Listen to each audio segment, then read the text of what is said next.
কেমন আছেন সবাই? দিশাস ক্রিয়েশনে আপনাদের সবাইকে জানাই স্বাগত। আজকে চলে এসেছি আবারও একটি নতুন জায়গার সন্ধান নিয়ে, যেখানে রয়েছেন শ্রী গোবিন্দজি, মহাদেব এবং হনুমানজি। তাহলে চলুন জেনে নেওয়া যাক কত সহজে এই মন্দিরে আসতে পারবেন। যদি আপনারা ট্রেনে আসেন তাহলে সোদপুর অথবা মধ্যমগ্রাম স্টেশনে নেমে পড়ুন। আপনারা যদি সোদপুর স্টেশন থেকে আসেন তাহলে সোদপুর স্টেশন থেকে অটো ধরে বলবেন মুড়াগাছা চৌমাথা যাবেন। সেখানে নেমে সেখান থেকে আরও একটি অটো ধরতে হবে।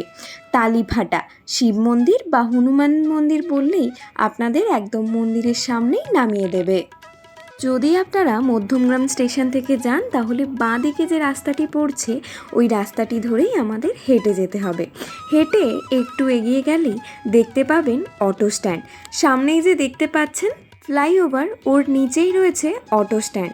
ওখান থেকেই অটো ধরে বলতে হবে 2 নম্বর পঞ্চায়েত, অথবা আপনারা বলবেন তালিভাটা শিব মন্দির যাবেন। আপনাদের মন্দির থেকে একটু দূরেই যে রাস্তাটি রয়েছে ওখানেই নামিয়ে দেবে। হাঁটা পথ মাত্র 5 মিনিট। এই যে এটিই হলো অটো স্ট্যান্ড, এখান থেকে আপনাদের অটো ধরে নিতে হবে। যদি আপনারা বাসে আসেন সেক্ষেত্রে আপনাদের মধ্যমগ্রাম চৌমাথা মোড়ে নেমে যেতে হবে। সেখান থেকে অটো ধরুন 2 নম্বর পঞ্চায়েত অথবা তালিফাটা শিব মন্দির বা হনুমান মন্দির বললেই মন্দিরের একদম সামনেই নামিয়ে দেবে। দেখতে দেখতে দেখুন আমরা মন্দিরের একদম সামনে চলে এসেছি। দূর থেকে দেখতে পাচ্ছেন ওই মন্দিরটি। এবারে চলুন মন্দিরে যাওয়া যাক। মন্দিরে যেতে গেলেই প্রথমেই এই গেটটি দেখতে পাবেন, এটি মূল গেট। এখান থেকেই মন্দিরের রাস্তাটি শুরু হচ্ছে। এই যে ঢালাই রাস্তাটি দেখতে পাচ্ছেন এটি ধরেই আমাদের সোজা হেঁটে যেতে হবে। মন্দিরের চারিদিকের পরিবেশ একদম গ্রাম্য। মন্দিরের একদম সামনেই দেখতে পাচ্ছেন মাঠ এবং সেখানে ধান চাষও হয়েছে।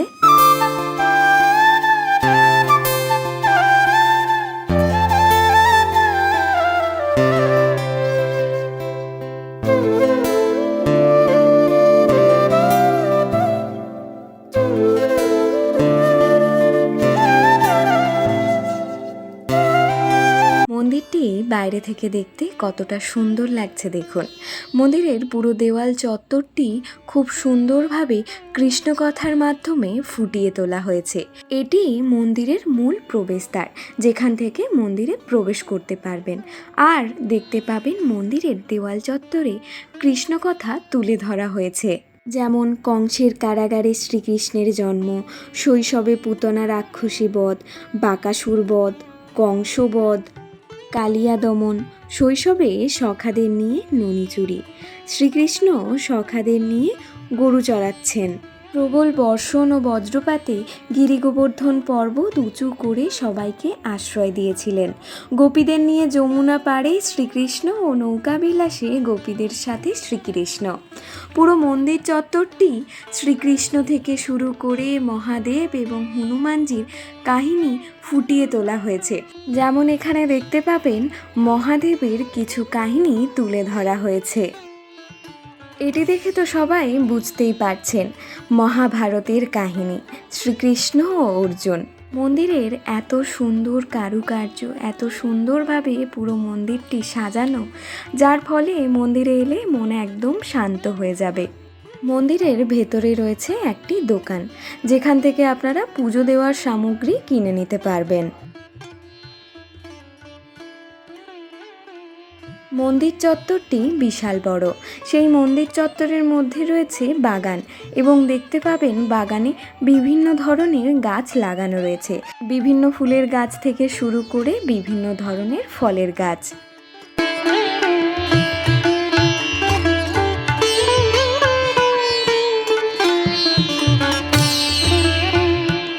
একই জায়গায় রয়েছে 3টে মন্দির: শিব ঠাকুরের মন্দির, হনুমানজির মন্দির ও গোবিন্দজির মন্দির।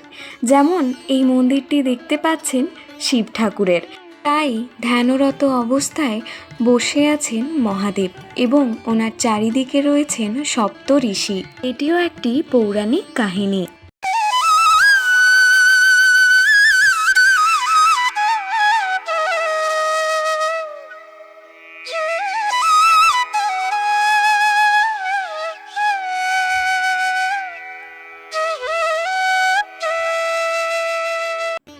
যে মন্দিরটি দেখতে পাচ্ছেন এটি হলো হনুমানজির মন্দির। দেখেই বুঝতে পারবেন পুরো মন্দিরে কিন্তু হনুমানজির কাহিনী ফুটিয়ে তোলা হয়েছে। মন্দিরটি খোলা থাকে সকাল 9টা থেকে দুপুর 12টা পর্যন্ত এবং বিকেল 4টে থেকে সন্ধে 7টা পর্যন্ত।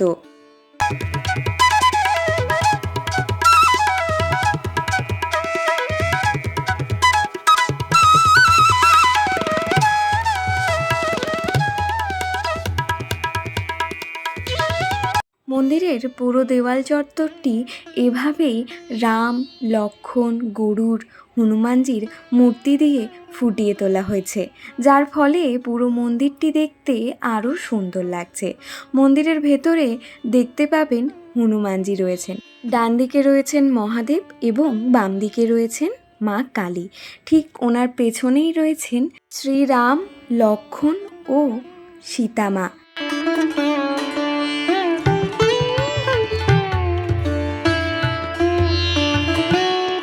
হনুমানজির মন্দিরের ঠিক পাশেই রয়েছে গোবিন্দজির মন্দির। এটি হলো গোবিন্দজির মন্দিরে যাওয়ার রাস্তা। হনুমানজির মন্দিরের ঠিক সোজাসুজিই রয়েছে শিব মন্দির এবং দুই মন্দিরের মাঝখানে রয়েছে গোবিন্দজির মন্দির। গোবিন্দজির মন্দিরে যেতে গেলেই প্রথমেই দেখতে পাবেন আরও এক পৌরাণিক কাহিনী।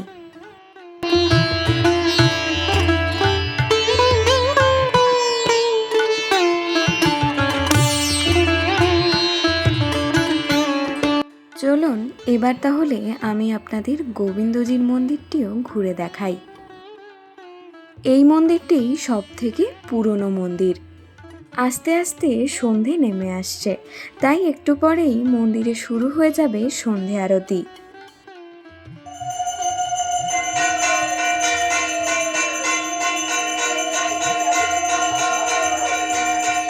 সন্ধেবেলায় সন্ধে আরতি দেখার জন্য মন্দিরে প্রচুর মানুষের ভিড় বেড়ে যায়।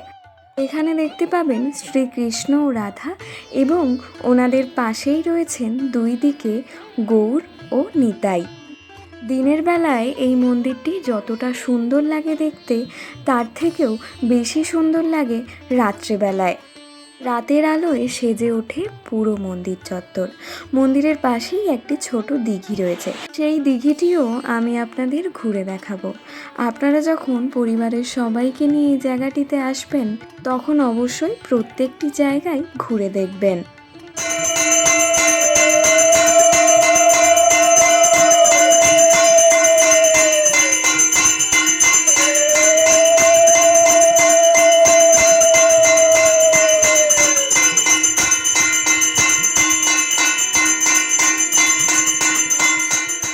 দেখতে দেখতে সন্ধে আরতি শুরু হয়ে গেছে।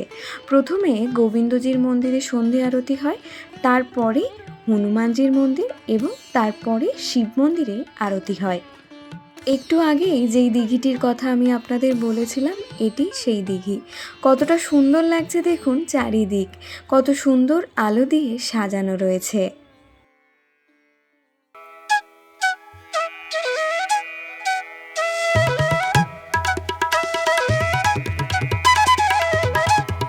এখানে দেখতে পাবেন মহাদেবের জটায় রয়েছেন মা গঙ্গা এবং মহাদেবের পাশেই রয়েছে মহাদেবের বাহন নন্দী। এত সুন্দরভাবে ফুটিয়ে তোলা হয়েছে, দেখে মনে হবে মহাদেব একদম আমাদের সামনেই রয়েছেন।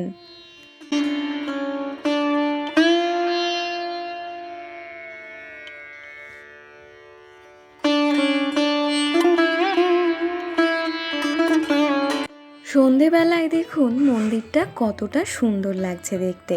আমি তো আপনাদের দিনের বেলায় দেখালাম, সাথে দেখালাম সন্ধেবেলাও। কতটা সুন্দর লাগছে একবার দেখুন। এখানে রয়েছেন হরগৌরী এবং ঠিক তার পেছনেই দেওয়ালে আঁকা রয়েছে ধ্যানরত অবস্থায় রয়েছেন বাবা মহাদেব। শ্রী গোবিন্দজির মন্দিরের আরতি শেষ হওয়ার পরেই এখানে চলে এসেছেন পুরোহিত মশাই হনুমানজির মন্দিরে আরতি করার জন্য। আমি যতটা পারছি পুরো মন্দিরটি তুলে ধরার চেষ্টা করছি, যাতে আপনারা যখন এখানে আসবেন কোনো রকম অসুবিধা না হয়। কোলাহল থেকে একটু দূরে কিছুক্ষণের জন্য শান্তি উপলব্ধি করার উপযুক্ত জায়গা এই মন্দিরটি। এখানে এলে আপনাদের মন একদম শান্ত হয়ে যাবে। এখানেও দেখুন কৃষ্ণের কাহিনী ফুটিয়ে তোলা হয়েছে। কতটা সুন্দর মানুষের হাতের কাজ একবার দেখুন। আপনাদের মন্দিরটি কেমন লাগলো অবশ্যই আমাকে কমেন্টে জানাবেন। যদি কোনো রকম কোনো অসুবিধা হয় তাহলে অবশ্যই আমাকে কমেন্ট করবেন, আমি অবশ্যই আপনাদের উত্তর দেব। কলকাতার মধ্যে এত সুন্দর একটি মন্দির আছে এই কথাটি কিন্তু অনেকের কাছে এখনোই অজানা আছে।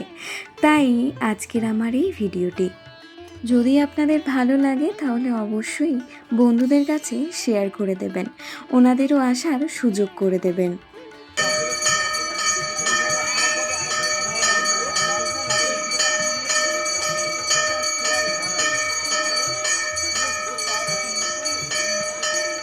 তাহলে চলুন আজকের মতো ভিডিওটা এখানেই শেষ করলাম। দেখা হচ্ছে নতুন আরও একটি ভিডিওতে, নতুন আরও একটি জায়গার সন্ধান নিয়ে। ততক্ষণের জন্য টাটা। ভালো থাকবেন, সুস্থ থাকবেন এবং সাবধানে থাকবেন। যদি ভিডিওতে কোনো কিছু ভালো লেগে থাকে তাহলে ভিডিওটি অবশ্যই শেয়ার করে দেবেন। কমেন্ট করে জানাতে ভুলবেন না আপনাদের ভিডিওটি কেমন লাগলো। আরও নতুন নতুন ভিডিও এবং নতুন নতুন জায়গার সন্ধানের জন্য আমার চ্যানেলটি সাবস্ক্রাইব করে দেবেন। টাটা।